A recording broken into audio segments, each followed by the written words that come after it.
Nanindigan si Education Secretary Sani Angara na wala siyang batayan para magbitiw sa kabila ng mga aligasyong naiuugnay siya sa umano'y kickbacks at fund insertions nung pinamumunuan niya ang Senate Finance Committee. Hindi siguro kasi hearsay lang yung nandun sa akin tapos wala pang specific accusation, di ba?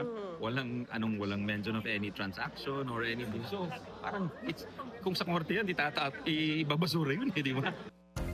Mula 2019 hanggang 2024, si Angara ang nagpasa ng pambansang budget bilang chair ng Senate Finance Committee at miyembro ng tinatawag na Small Committee kung saan umano nagaganap ang karamihan sa fund insertions. Kasunod ng pumutok na flood control scandal, binanggit ng dating DPWH Yusek Roberto Bernardo ang pangalan ni Angara sa Senate Blue Ribbon Probe, kasama pa ang ilang dating senador bilang umano'y proponents ng proyekto kapalit ng hanggang 25% na kickback. Nauna nang itinanggi ni Angara ang mga paratang at sinabing walang ebidensya laban sa kanya.